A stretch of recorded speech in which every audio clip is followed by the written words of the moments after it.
Hello beautiful, and thank you for clicking on today's video. So today, as you can tell by the title, we're going to be talking about eco-friendly swaps that actually save you money.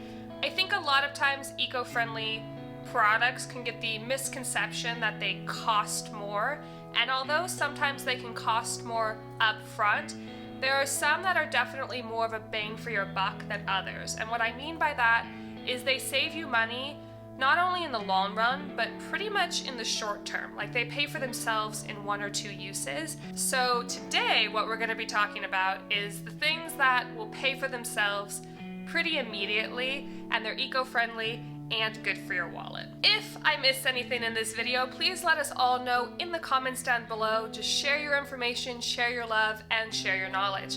Without further ado, let's go ahead and get started. So just before I get started, please don't timestamp me. Some of these are going to be products. Some of these are going to be things that maybe you don't have to buy anymore, you've never really considered it. And some of these things are going to be habits, if you will. But they're all kind of in the same category of eco-friendly things, so I want to include them all in the same video.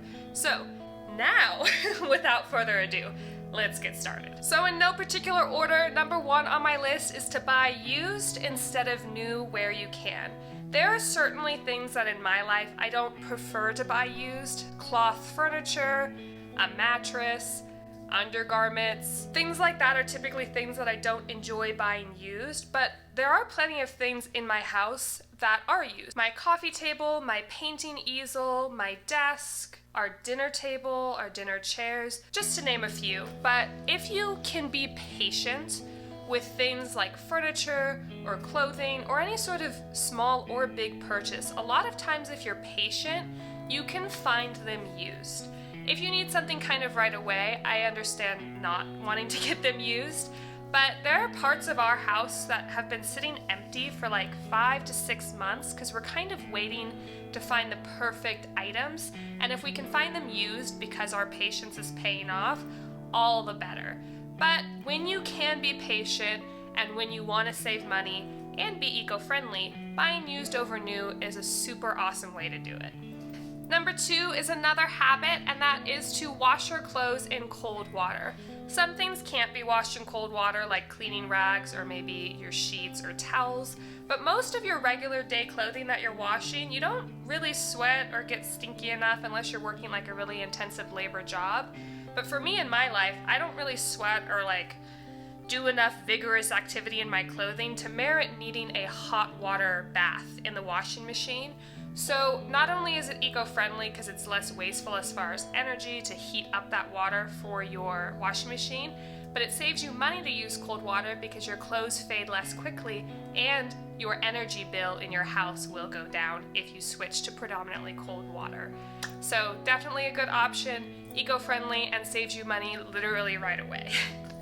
So number three on the list, if you've been on my channel for any length of time, you know I've probably talked about this at least a dozen times, but that is to switch from body wash in a plastic bottle to bar soap in a paper carton, and or just buying it loose at like the farmer's market. I prefer the Dove bar soap. It does come in a cardboard unicarton, but cardboard is easier to recycle than plastic a lot of the times because plastic can only be recycled so many times, whereas cardboard, there's a little bit more life there, so it's a little bit more of an eco-friendly choice, and even more eco-friendly if you buy bar soap with no packaging. But I really like the Dove bar soap because it has a nice lather, which means I can use it as my body wash and as my shaving cream, so that's 2 plastic bottles that I don't have to buy anymore because I've switched over to bar soap. Another way that it's eco-friendly is that you're not typically having to buy it as often.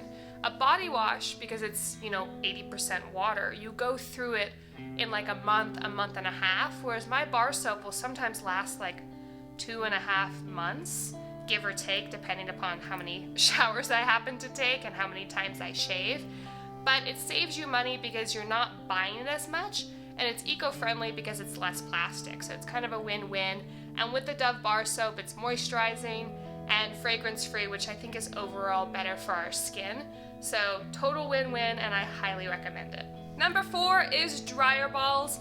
If you are watching this video, you're probably interested in eco-friendly living, so you've probably heard of this before, and I won't go on and on about it. But dryer balls, You don't have to buy dryer sheets anymore. They pay for themselves in like 3 loads of laundry, and they're great. You can put essential oils in them. Your laundry still smells good, and it's static free. Bing, bang, boom. They're awesome. Okay, number 5? Yeah. Number 5 on the list is to do loose leaf tea. If you're a tea drinker like me, you probably know that loose leaf tea is higher quality than pre-ground tea, but not only that, it is more eco-friendly because you're not getting the little tea bags or the unicarton that the tea bags come in. So that's not any cardboard, that's not any plastic, and that's not a tea bag, which depending upon what brand of tea you're buying, can sometimes have microplastics in the bag, which are not good for the environment, but they're also not good for you to necessarily be slurping up when you're drinking your tea. So loose leaf tea is awesome. There are so many brands of loose leaf tea that come in herbal and black and green and kind of whatever you're looking for. So when you can, switching to loose leaf tea is definitely more eco-friendly, but it also definitely saves you money because you can control the amount of tea leaves going into your teacup. And I find that with my loose leaf tea, for price per packaging, the loose leaf tea tends to last like double the amount of time. So saves me money and it's eco-friendly, win-win. If you've made it to this part of the video, you must like me or my content at least a little bit, so please consider subscribing. Down below, I make minimalism, lifestyle, healthy living, challenge type videos. So if you're at all interested in that, please consider subscribing. We'd love to have you. Let's keep going. Another one, I'm sure if you're an eco-friendly lover like myself, you've probably heard before, but that is switching from paper napkins to cloth. The initial investment, if you go to TJ Maxx like I did, was like $12, and then I've never needed to buy napkins again, so it paid for itself pretty quickly. Some people I know don't even use napkins. I'm not that person. I very much need a napkin when I'm eating my meal. I guess I'm a messy eater, I don't know, but cloth napkins are nice. They also tend to look nicer when you have company over, handing them a cloth napkin. It's like a nicer look in addition to being more eco-friendly. So cloth napkins, I recommend cotton, just more eco-friendly that way, and they tend to last a little bit longer and they're more comfortable on the skin. So cotton cloth napkins, very small investment, pay for themselves pretty immediately. They're nicer for the environment and nicer for your wallet. And that kind of carries into the next one, which is cleaning rags versus paper towels.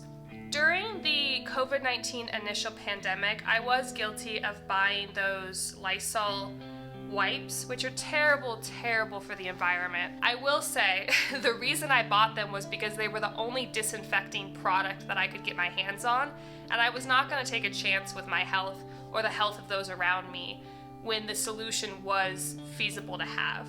But in normal times, I typically will either buy or make my own spray cleanser, which can be disinfecting also, and then use cloth rags as opposed to paper towels, as opposed to those Clorox wipes. It's more eco-friendly and it definitely pays for itself, I would say within like 2 times of cleaning your house. Because if you have like a normal American-sized family home that's like just under 2,000 square feet, you can go through one of those things of wipes in like 2 weeks if you're cleaning your house once a week, whereas the rags you can just reuse and reuse and reuse. So the initial investment is like maybe $6 if you go to Walmart, and then you can just keep reusing it until they completely fall apart. So it is a instant money saver, and it's much better for the planet than constantly throwing away paper towels and constantly throwing away like wet ones or Clorox wipes, things like that. And the last one on the list is something that I've gotten into kind of recently, and it's planning your meals so that the items you buy in larger quantities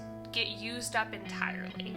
And what I mean by that is, in the United States, a lot of times you can't buy in most commercial grocery stores, you can't buy small amounts of produce. You can't just buy like 2 green onions. You have to buy a pack of like 10. And with that, if you're not planning your meals accordingly, you can use the 2 for the 1 meal that you needed, and then the other 7 go bad. 7 plus 2 is not 10. The other 8 go bad. Hold on. So what I like to do is I try to plan my week where the ingredients are similar in each meal throughout the week. So if I'm buying bell peppers, I might make a salad with them on Monday, and then a stir fry with them on Tuesday, and then something else with them on Wednesday, and then the entire produce gets used up before it goes bad and ends up in my trash can. So planning your meals, just being a little more strategic, can help you not be as wasteful with food, but it also definitely saves you money because you're not having to buy as much individual produce in the store, because you'll buy one thing and it'll carry over for multiple meals. And then maybe next week you buy different things so that you're not getting bored of eating the same things all the time. All right, so that is gonna be it for my list today. Like I said before, if you have any that I missed or any that you think are really good, please share your knowledge down below so that we can all benefit and also benefit the earth together and our wallets. I also just wanna say, if you're still watching, the inspiration for this video is because for a long time, I've talked with people who think that eco-friendly living is very all or nothing. It's either I can do everything perfectly right or I shouldn't try at all. And a lot of people on the internet feel that way too, where they'll sort of put their nose up at you and say, "Oh, why are you doing that? I thought you were eco-friendly, blah, blah, blah, blah, blah." And maybe I get more of that than the average person because I put myself out on the internet. But what I want to say to anybody who may be feeling that way is that doing something is far better than doing nothing, even if it's not all the way to perfection. Thanks so much for watching, and I will see you in the next one. Bye!